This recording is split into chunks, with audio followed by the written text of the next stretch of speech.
Students, welcome to my channel. இப்போ உங்களுக்கு நான் டிஃப்ரென்ஸ் எடுக்க போகிறேன் single entry system and double entry system. இதில் வந்து நம்ம ஆல்ரெடி சிங்கிள் என்ட்ரி சிஸ்டம்னா என்ன, டபுள் என்ட்ரி சிஸ்டம்னா என்ன நம்ம ஆல்ரெடி டிஸ்கஸ் பண்ணியிருக்கோம். இதில் இன்கம்ப்ளீட் ரெக்கார்ட் கொடுத்துருப்பாங்க. இன்கம்ப்ளீட் ரெக்கார்ட்னா சிங்கிள் என்ட்ரி சிஸ்டம்னு அர்த்தம். இப்போ டபுள் என்ட்ரி சிஸ்டம்னா என்னென்னா எல்லா ரெக்கார்டும் என்ட்ரு பண்ணுறது தான் double entry system. Personal, real, nominal எல்லாமே, டெபிட், கிரெடிட் எல்லாமே என்ட்ரு பண்ணுறது தான் double entry system. Single entry சிஸ்டம்னா என்ன அர்த்தம்னா ஒன்லி வந்து டெபிட் ஆர் கிரெடிட் வந்து டிரான்சாக்ஷன் என்ட்ரு பண்ணுறது. இன்கம்ப்ளீட் ரெக்கார்ட் ஏதாவது ஒன்று வந்து அவங்க விட்டுறது தான் வந்து பர்சனல் அண்ட் கேஷ் அக்கௌண்ட் மட்டும் மெயின்டைன் பண்ணுறது தான் single entry system. Single entry system is a incomplete record. அதனால தான் அவங்க இன்கம்ப்ளீட் ரெக்கார்டு கொடுத்துருக்காங்க. இப்போ இதில் வந்து டிஃப்ரென்ஸ் பார்க்கலாம். The base of the distinction என்ன பேசிக்னா recording of transaction. In double entry system வந்து both debit and credit aspect of all the transaction are recorded. In single entry system வந்து இன்கம்ப்ளீட் ரெக்கார்டில் வந்து debit and credit aspect of all the transaction are not be recorded completely. For some transaction both aspect are entered. In some transactions partially recorded and some transaction omitted to be entered. இதில் வந்து என்னென்னா double entry சிஸ்டமில் வந்து debit and credit aspect of all the transaction are recorded. டெபிட்டில் இருக்க எல்லா டிரான்சாக்ஷனும் கிரெடிட்டில் இருக்க எல்லா டிரான்சாக்ஷனும் என்ட்ரு பண்ணுறது தான் டபுள் என்ட்ரி சிஸ்டம். ஆனால் இன்கம்ப்ளீட் ரெக்கார்ட்னா என்னென்னா இன்கம்ப்ளீட் ரெக்கார்டு வந்து aspect of all transaction are not recorded completely. எல்லா டெபிட்லேயும் எல்லா கிரெடிட்டில் இருக்கிறதும் என்ட்ரு பண்ண மாட்டாங்க. போத் ஆஸ்பெக்ட் என்ட்ரு பண்ணாலும் அதை என்ட்ரு பண்ணால் சம் டிரான்சாக்ஷன் பார்ட்லி ரெக்கார்டட் கொஞ்சம் தான் என்ட்ரு பண்ணுவாங்க, இல்லைனா கம்ப்ளீட்டாக அவங்க ஒமிட் பண்ணிவிடுவாங்க அப்படின்னு சொல்கிறாங்க இதோட இதில். அடுத்தது types of account. Types of account என்னென்னா personal account, real account, nominal account are maintain fully. இதில் வந்து என்னென்னா பர்சனல், ரியல் அண்ட் நாமினல் எல்லாமே மெயின்டைன் பண்ணுவாங்க எந்த அக்கௌண்ட்டில் டபுள் என்ட்ரி சிஸ்டம். இதில் வந்து in generally only personal and cash account are maintain fully. Real and nominal account are not maintain fully. Real and nominal வந்து இதை மெயின்டைன் பண்ணவே மாட்டாங்க அப்படின்னு சொல்கிறாங்க. ஒன்லி இதில் வந்து personal and cash account are maintained fully. Real and nominal இதில் maintain பண்ண மாட்டாங்க. நான் ஃபஸ்ட் வீடியோவில் உங்களுக்கு டீட்டெயிலாக சொல்லியிருக்கேன், அதோட வாட்டி வேணால் பார்த்துக்கோங்க. Preparation of trial balance. In the double entry system, the trial balance can be prepared by to check the arithmetic accuracy of entry made in the book of account. The trial balance is to check the arithmetic accuracy. இப்போ வந்து நம்ம arithmetic accuracy கரெக்டாக வந்து நமக்கு ப்ராஃபிட்டாக லாஸாக கண்டுபிடிக்கிறதுக்கு இந்த double entry system use ஆகும். ஆனால் it is difficult to prepare the trial balance to check the arithmetic accuracy of entry made in the book of account as account are incomplete. ஏன் இதில் arithmetic accuracy நம்ம கண்டுபிடிக்க முடியாதுன்னா it's a incomplete record. இது வந்து ஒரு முழுமை பெறாத ஒரு ரெக்கார்ட்னால இதில் கண்டுபிடிக்க முடியாது அப்படின்னு சொல்கிறாங்க. அடுத்த determination of profit or loss account. The trading and profit loss account can be prepared to find out the true profit or loss. Trading profit loss அக்கௌண்ட்டில் தான் நம்ம என்ன பண்ண முடியும், ஒரு ட்ரூ ப்ராஃபிட் ஆர் லாஸ் நம்மளால் கண்டுபிடிக்க முடியும். ஆனால் இதில் வந்து trading and profit and loss account cannot be prepared with accuracy as complete information is not available and hence the profit and loss account found may not be accurate. இப்போ இதில் என்னென்னா trading and profit loss account இதில் கண்டுபிடிக்கிறதுனால நம்மளால் அக்யூரேஸாக நம்மளால் இது கணக்கு கொடுக்க முடியாது அப்படின்னு சொல்கிறாங்க. Determination of financial position. Balance sheet can be prepared to know the true financial position. இது பேலன்ஸ் ஷீட் வந்து true financial position balance sheet கொடுக்க முடியும். இதில் வந்து balance sheet cannot be prepared with the accuracy of a true financial position cannot be ascertained as asset and liability are be estimated and incompleted. இது asset and estimate பண்ண முடியாது, அதனால் இது வந்து ஒரு இன்கம்ப்ளீட் ரெக்கார்டாக இது இருக்குது அப்படின்னு. Suitability. It is suitable for the all type of organization. It is may be suitable for the small size sole trading and a partnership firm. இது வந்து என்னது ஆல் டைப்ஸ் ஆஃப் பெரிய பெரிய பிக் கன்சர்ன்லாம் இது யூஸ் ஆகும். இது வந்து இந்த ஸ்மால் கன்சர்னுக்கு மட்டும் தான் யூஸ் ஆகும். Sole trading and partnership firm மட்டும் தான் யூஸ் ஆகும். ரியலபிலிட்டி உண்மைத்தன்மை. It is a reliable hence it is scientific system of accounting and based on a certain accounting principle. இது உண்மையாக இது என்னன்னா ரியலபிலிட்டி தான் என்ன அர்த்தம்னா இது உண்மையாக இது வந்து ஒரு நம்பகத்தன்மையாக சயின்டிஃபிக் சிஸ்டம். இது அக்கௌண்டிங் இன்ஃபர்மேஷன் வந்து எல்லா பிரின்சிபலும் யூஸ் பண்ணி இது போடுறதுனால இது நம்புவாங்க எல்லாருமே. It is not reliable hence it is unscientific. இது வந்து உண்மைத்தன்மை இருக்காது, ஏன்னா வந்து எல்லா ரெக்கார்டும் ஒமிட் பண்ணதுனால இது உண்மையாக இது நம்ப மாட்டாங்க அப்படின்னு சொல்கிறாங்க. Acceptability. The accounting record are be accepted to all the user including tax authority and financial institution. இது வந்து என்ன பண்ணுவாங்கன்னா எல்லா அத்தாரிட்டியும் இது வந்து என்ன பண்ணுவாங்க அக்செப்ட் பண்ணுவாங்க. யார் டேக்ஸு ஃபைனான்ஸ் இன்ஸ்டியூஷன் எல்லாமே இந்த அக்கௌண்ட் அக்செப்ட் பண்ணுவாங்க. ஆனால் accounting records are not be accepted to all the user. இதில் வந்து என்னென்னா அக்கௌண்டிங் யாருமே இதை அக்செப்ட் பண்ண மாட்டாங்க. இப்போ டபுள் என்ட்ரி சிஸ்டம்ன்றது என்னென்னா உங்களுக்கு நான் திருப்பி சொல்கிறேன், இது வந்து எல்லா ரெக்கார்டும் டெபிட்டு பர்சனல் ரியல் நாமினல் எல்லாமே அக்கௌண்ட் மெயின்டைன் பண்ணுறது தான் double entry system. Single entry system வந்து cash account and personal account மட்டும்தான் மெயின்டைன் பண்ணுறது தான் சிங்கிள் என்ட்ரி சிஸ்டம். இதுதான் ஆக்சுவலாக மெயின் கான்செப்ட். இதில் ரெண்டு பேர் difference.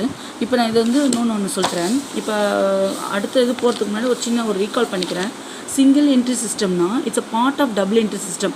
It's a part of the double entry சிஸ்டம்னா cash book, personal account and நோட்ஸுன்றது ஏதாவது நம்ம தேவைன்னா ஒரு நோட்ஸ் தேவைன்னா மட்டும் ஒரு அக்கௌண்ட் எடுத்துக்கிறது, அதுதான் நோட்ஸு. சரி, மெயின் பர்பஸ் ஆஃப் அக்கௌண்டிங் நம்ம என்ன பர்பஸ்க்காக நம்ம அக்கௌண்ட்ஸ் மெயின்டைன் பண்ணுறோம் ஆக்சுவலானா நம்ம ஃபஸ்ட்டு சாப்டர்லேயே பார்த்தோம். டு மெயின் பர்பஸ் ஆஃப் அக்கௌண்டிங்னா to ascertaining the profit at the end of the year of the business.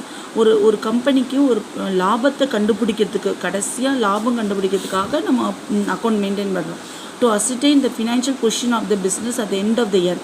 ஒன்று லாபம் கண்டுபிடிக்கிறதுக்காக பண்ணுறோம், அடுத்து financial position of the business கண்டுபிடிக்கிறதுக்காக நம்ம கண்டுபிடிக்கிறோம். எதுக்காக அக்கௌண்ட்ஸ் கண்டுபிடிக்கிறோம்? இந்த ரெண்டு கான்செப்டுக்காக அக்கௌண்ட்ஸ் கண்டுபிடிக்கிறோம். ஆனால் இங்கே சிங்கிள் என்ட்ரியில் ரெண்டு கான்செப்டும் இது சாட்டிஸ்ஃபை ஆகாது. இங்கே பாருங்கள், இப்போ இந்த சிங்கிள் என்ட்ரியில் பாருங்கள், மெயின் பர்பஸ் ஆஃப் அக்கௌண்ட்டு வந்து என்னது? Profit loss account, financial position கண்டுபிடிக்க தான் நம்ம கண்டுபிடிக்கிறோம். ஆனால் இதில் பாருங்கள், single entry system incomplete record நம்ம படிச்சுட்டு இருக்குதான் இன்கம்ப்ளீட் ரெக்கார்ட். அதில் வந்து நோ ட்ரையல் பேலன்ஸ் போட மாட்டோம், no profit loss account cannot be fine profit கண்டுபிடிக்க முடியாது, நோ பேலன்ஸ் ஷீட் கண்டுபிடிக்க முடியாது, கெனாட் அசர்டைன் இந்த financial position at end of the year.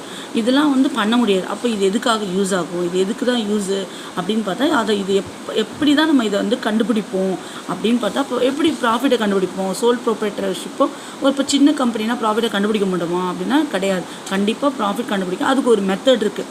அதுதான் வந்து கேஷ் புக்கும் பர்சனல் அக்கௌண்ட்டும் நம்ம யூஸ் பண்ணி ப்ராஃபிட் ஆஃப் த ஃபர்ம் எப்படி கண்டுபிடிப்போம்னா இங்கே பாருங்கள், கேஷ் புக்கும் பர்சனல் அக்கௌண்ட்டும் யூஸ் பண்ணி ப்ராஃபிட் ஆஃப் த ஃபர்ம் எப்படி கண்டுபிடிக்கும்? இதோட ஆன்சர் தான் நெட்வொர்த் மெத்தடுன்ற ஒரு மூலம் யூஸ் பண்ணி நம்ம வந்து என்ன பண்ணோம்? Profit and loss account, balance sheet எல்லாமும் போட முடியும் அப்படின்றது தான் இதில் இந்த தியரி உங்களுக்கு ஃபுல்லாக சொல்லித்தரேன். நெட்வொர்த் மெத்தடும் or statement of affair method, இந்த ரெண்டு மெத்தடு ஆர் இது ஏதாவது ஒன்று. நெட்வொர்த் மெத்தடு ரெண்டுமே ஒன்று தான், ஸ்டேட்மெண்ட் ஆஃப் அஃபர் மெத்தட்னாலும் ஒன்று தான். இதை வச்சு தான் நம்ம வந்து ப்ராஃபிட் ஆஃப் த ஃபர்ம் கண்டுபிடிக்க முடியும். இப்போ நீங்கள் கேட்கலாம், எப்படி மிஸ் வந்து பர்சனல் ரியல் இல்லை, நாமினல் இல்லை, இதெல்லாம் இல்லாமல் எப்படி இது நம்ம கண்டுபிடிக்க முடியும்னா, நெட்வொர்க் மெத்தடில் யூஸ் பண்ணி, statement of affair method use பண்ணி, இந்த கேஷ் புக்கும் பர்சனல் அக்கௌண்ட்டும் யூஸ் பண்ணி நம்ம ப்ராஃபிட் ஆஃப் த ஃபர்ம் எப்படி கண்டுபிடிக்கலாம்னா, நெட்வொர்க் மெத்தட் யூஸ் பண்ணி இந்த ப்ராஃபிட் அண்ட் லாஸ் அக்கௌண்ட் கண்டுபிடிக்கலாம். ஒரு கம்பெனினா கண்டிப்பாக அவங்க ப்ராஃபிட் அண்ட் லாஸ் கண்டிப்பாக கண்டுபிடிச்சி ஆகணுங்க. அது எப்படி கண்டுபிடிப்பாங்கன்னா, இதில் தான் கேஷ் புக்கும் பர்சனல் அக்கௌண்ட்டும் ரெண்டு அக்கௌண்ட்டும் யூஸ் பண்ணி இந்த நம்ம என்ன பண்ணுறோம்? நெட்வொர்க் மெத்தடு யூஸ் பண்ணுறாங்க. இப்போ அக்கௌண்டிங் ஈக்குவேஷன், இந்த ப்ராஃபிட் ஆன் நெட்வொர்க் மெத்தட்னா என்ன? Closing capital minus opening capital plus drawing plus fresh கேபிட்டல்னா addition capital. Formula for ascertaining the net profit of the firm. இப்போ இந்த சம்மு நீங்கள் போடும் போது இது உங்களுக்கு நல்லா புரியும். ஆக்சுவலாக நான் ஒரு சம் ஃபார்மேட் சொல்கிறேன், அப்போ மனப்பாடம் பண்ணிக்கிட்டால் போதும் இது, சரிங்களா? இந்த இப்போ வந்து calculation of profit on base of the network method. இப்போ நான் ஜென்ரலாக உங்களுக்கு நான் சொல்லித்தரேன். இப்போ வந்து கேல்குலேஷன் ஆஃப் ப்ராஃபிட், ஒரு ப்ராஃபிட்டு எப்படி கண்டுபிடிக்க முடியும், நெட்வொர்க் மெத்தடில் எப்படி ப்ராஃபிட் கண்டுபிடிக்க முடியும் அப்படின்னு ஒரு சின்ன ஸ்டோரி மாதிரி சொல்கிறேன். ஒருத்தர் என்ன பண்ணுறேன்னா, கம்ப்யூட்டர் டெக்னீஷியன் கம்ப்யூட்டர் ரிப்பேர் பண்ணுறாரு. Provide a service to the ஃபர்மோ இண்டிவிஜுவலோ இல்லை ஒரு கம்பெனிக்கோ அவர் வந்து என்ன பண்ணுறாரு? ஒரு சர்வீஸ் பண்ணுறாரு. சர்வீஸ்னால் அந்த ஃபீஸ் கலெக்ட் பண்ணி கொஞ்சம் ரிப்பேர் பண்ணி கொடுக்குறாரு அப்படின்னு அர்த்தம், சரியா? இப்போ பாருங்கள், அவர் வந்து முதல்ல பர் டே அந்த ஒரு நாள் அந்த ஃபஸ்ட்டு டே அவர் என்ன பண்ண ஓப்பனிங் கேபிட்டல் 5000 எடுத்துகிட்டு போகிறார். என்ன பண்ணுறாரு? 5000 அவர் வந்து ஓப்பனிங் கேபிட்டல் எடுத்துகிட்டு போகிறார். ஆனால் வீட்டுக்கு வரும்போது என்னது 10,000 வராது. அப்போ என்ன அர்த்தம்? அடிஷ்னல் என்னது? Fees collected from client. எவ்வளோ கலெக்ட் பண்ணியிருப்பார்? 10,000 மைனஸ் 5,000 கலெக்ட் பண்ணியிருப்பார். அப்போ நெட் ப்ராஃபிட் ஆஃப் த டே என்னது? அவருக்கு 5,000. அவரோட லாபம் இப்போ என்னது? ஆக்சுவலாக 5,000. அவரோட ப்ராஃபிட் என்னென்னா 5,000. அவரோட ப்ராஃபிட் வந்து 5,000. ஓப்பனிங் கேபிட்டலோ முதல்ல ஒரு பேக்கெட்டில் 5,000 இருக்குது, சரிங்களா? அதுக்கப்புறம் அவர் வந்து க்ளோசிங் வீட்டுக்கு வரும்போது அவர் 10,000 இருக்குது. அப்போ என்ன அர்த்தம், நடுவில் 5,000 எக்ஸ்ட்ரா வந்திருக்கு. அப்போ என்ன அர்த்தம், அவர் வந்து ஃபீஸ் கலெக்டர் ஃப்ரம் கிளைண்ட், அவர் வந்து யாருக்கோ வந்து சர்வீஸ் பண்ணியிருக்காரு, கம்ப்யூட்டர் சர்வீஸ் பண்ணனால அவருக்கு ஒரு 5,000 அவருக்கு ப்ராஃபிட் கிடச்சிருக்கு. அப்போ அதுதான் net profit of the day. அதான் client closing capital minus opening capital அப்படி சொல்கிறாங்க. சரியா? இப்போ net profit of the firm அப்படின்னு சொன்னால் closing capital, opening capital plus drawing minus plus additional capital plus கேபிட்டலும் சொல்லலாம். இப்போ இது வந்து நீங்கள் உங்களுக்கு தியரியாக இருக்கிறதுனால சும்மா இதை ஜென்ரலாக தெரிஞ்சுக்கோங்க சொல்கிறேன். இதனால் ரொம்ப கன்ஃபியூஷன் ஆகாதீங்க. இது ஆக்சுவலாக சம் போடும்போது நமக்கு ரொம்ப ஈஸியாக புரிஞ்சிடும். Net profit of the firm, net ப்ராஃபிட்னா என்ன, ஒரு லாபத்தை எப்படி கண்டுபிடிப்பாங்க அப்படின்னா, எப்படி கண்டுபிடிப்பாங்கன்னா closing capital minus opening capital, provisional balance sheet, balance sheet மூலம் கண்டுபிடிப்பாங்க. நீங்கள் கேட்பீங்க, என்ன மிஸ் பேலன்ஸ் ஷீட்டே நம்ம போட மாட்டோன்றோம், நீங்கள் என்ன பேலன்ஸ் ஷீட் சொல்கிறீங்களே, அதுக்கு இந்த பேலன்ஸ் ஷீட்டுக்கு வந்து ஸ்டேட்மெண்ட் ஆஃப் அஃபேர்னு ஒன்று ஓப்பன் பண்ணி அதுக்கு பேலன்ஸ் ஷீட் போடுவாங்க. சம் போடாமல் நான் சொல்லித்தரேன் உங்களுக்கு. இது எப்படின்னா ட்ராயிங்கு ஃப்ரெஷ் கேபிட்டல்னா கேஷ் புக் மூலம் பண்ணுறாங்க. ஓகேவா?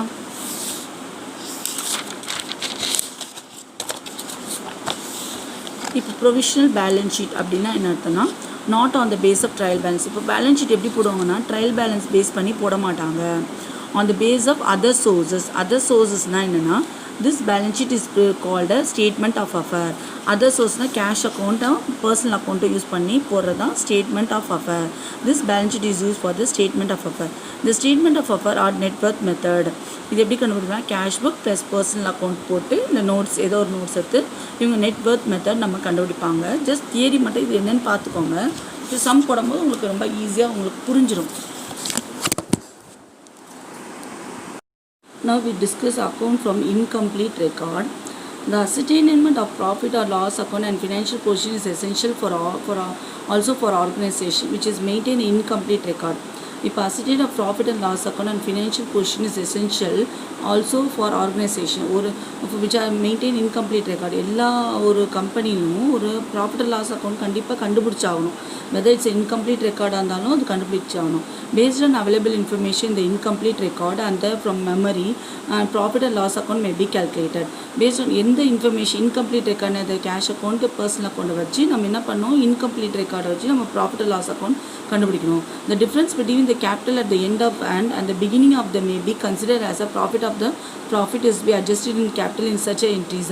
நம்ம முன்னாடி சொன்ன மாதிரி இந்த கம்ப்யூட்டர் சர்வீஸ் பண்ணும்போது கேபிட்டல் அட் த எண்டும் பிகினிங்கும் மைனஸ் பண்ணால் நமக்கு ப்ராஃபிட் கிடச்சிரும் அப்படின்னு சொல்கிறாங்க. Also with available data the missing figure can be find out from then the final account may B prepared. இப்போ வந்து நம்ம வந்து சப்போஸ் ஏதாவது மிஸ்ஸிங் ஃபிகர் இருந்தாலும் நம்ம கண்டுபிடிச்சி அதில் நம்ம ப்ராஃபிட் லாஸ் அக்கௌண்ட் கண்டுபிடிக்க முடியும் அப்படின்னு சொல்கிறோம். Ascertain the profit and loss account from incomplete record through the statement of affair.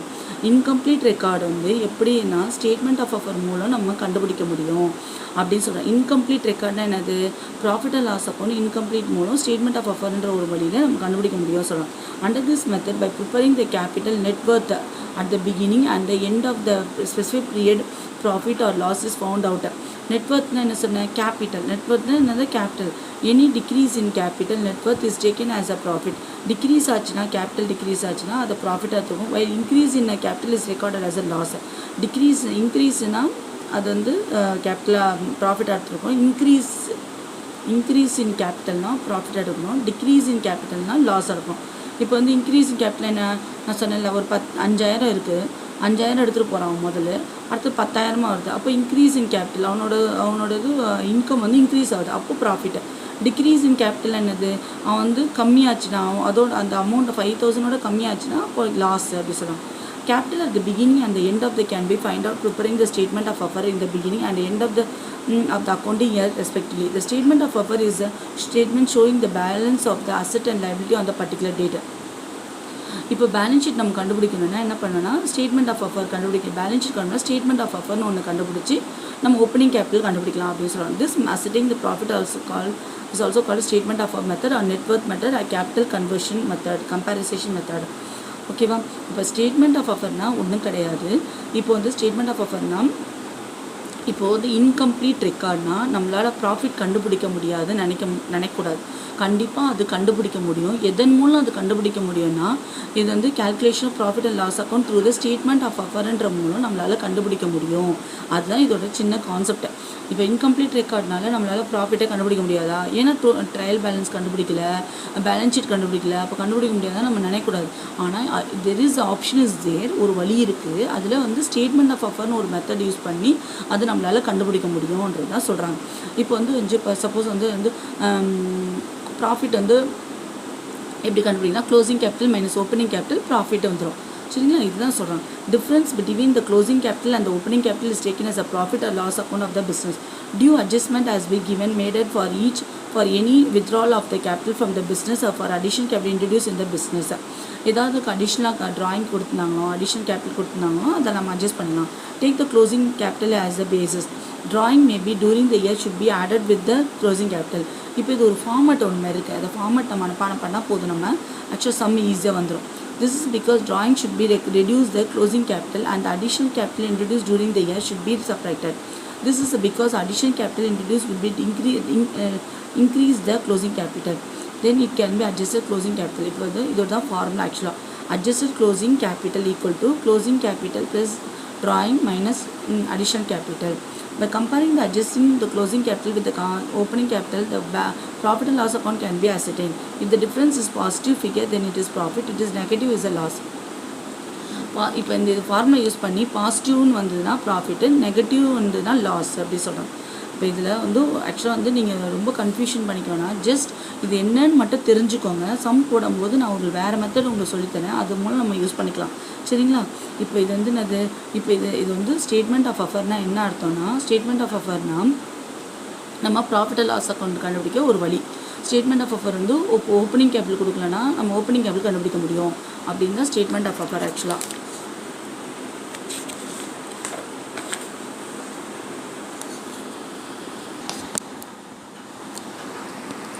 But the step to be followed to find out the profit and loss account by preparing the statement of affair. இது வந்து 4 marks 3 marks sometimes கேட்பாங்க. Following are the step to be followed to find out the profit and loss account when the statement of affair is prepared. Ascertain the opening capital by preparing the statement of affair at the beginning of the year by taking the opening capital of the asset and liability. இப்போ ஒரு opening capital நம்ம கண்டுபிடிக்கணும் அப்படின்னா using a statement of affair use பண்ணி அசட்டையும் லைபிலிட்டியும் நம்ம use பண்ணி நம்ம என்ன பண்ணலாம்? ஓப்பனிங் கேபிட்டல் நம்ம கண்டுபிடிக்க முடியும். இது பை யூஸிங் ஓப்பனிங். இப்போ ascertaining the opening capital by preparing the statement of affair. ஒரு ஓப்பனிங் கேபிட்டல் நம்ம கண்டுபிடிக்கணும்னா ஸ்டேட்மெண்ட் ஆஃப் அஃபர்ன்ற ஒரு மெத்தட் யூஸ் பண்ணி அதுக்கு ஓப்பனிங் கேபிட்டல் கண்டுபிடிக்கும். அது எப்படி யூஸ் பண்ணோன்னா, it's resemble as a balance sheet. அது எப்படி இருக்கும்னா, அசட்டும் லைபிலிட்டியும் பேலன்ஸ் ஷீட் மாதிரியே இருக்கும் உங்களுக்கு.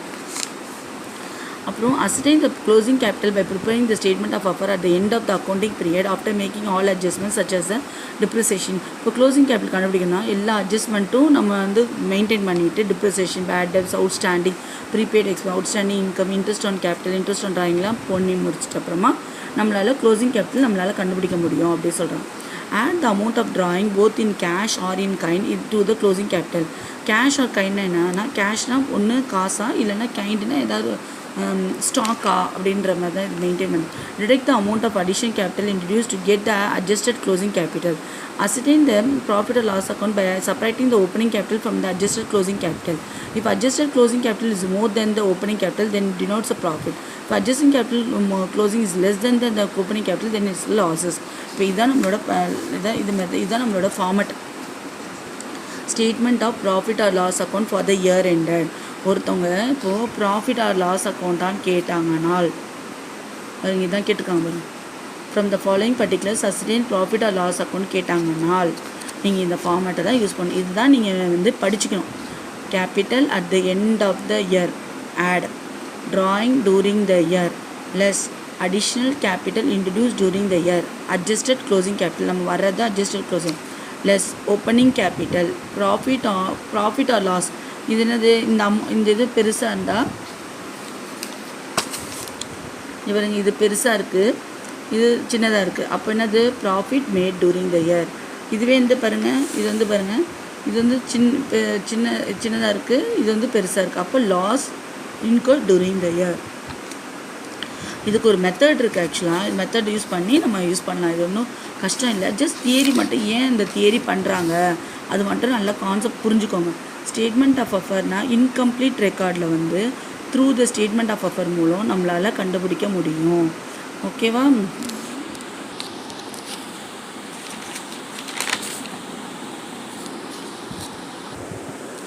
இப்போ prepare profit or loss account கேட்டாங்கன்னா ப்ரிப்பேர் மிஸ்ஸிங் இன்ஃபர்மேஷன் கொடுத்தாங்கன்னா நீங்கள் இந்த ஃபார்மெட்டை யூஸ் பண்ணணும். எந்த ஃபார்மெட்னா இந்த statement of profit and loss account for the year ended, இந்த ஃபார்மெட் நம்ம யூஸ் பண்ணியிருக்கோம்ல, இந்த ஃபார்மெட்டை யூஸ் பண்ணணும். சரிங்களா? இப்போ அடுத்தது என்னென்னா, இப்போ இந்த இன்னொன்று ஸ்டேட்மெண்ட் ஆஃப் அஃபர் வந்து பார்க்க வந்து பேலன்ஸ் ஷீட் மாதிரி இருக்கும். அதுதான் வந்து ஆக்சுவலாக தியரி சொன்னதான் நான் சொல்லியிருக்கேன். பேலன்ஸ் ஷீட் மாதிரி இருக்கும். இது லைபிலிட்டி, இது அசட்டு. சரிங்களா? ஜஸ்ட் இந்த சம்ஸ் போட உங்களுக்கு தியரியும் நல்லா கிளியராக புரிஞ்சிடும். அதனால் ஒன்றும் ப்ராப்ளம் இல்லை. இது இந்த சம் ரொம்ப ஈஸியான சாப்டர் தான். ஆனால் கண்டிப்பாக ஈஸியாக உங்களுக்கு புரியும். உங்களுக்கு புரியலைன்னா மட்டும் என்கிட்ட கேளுங்க. Okay, thank you.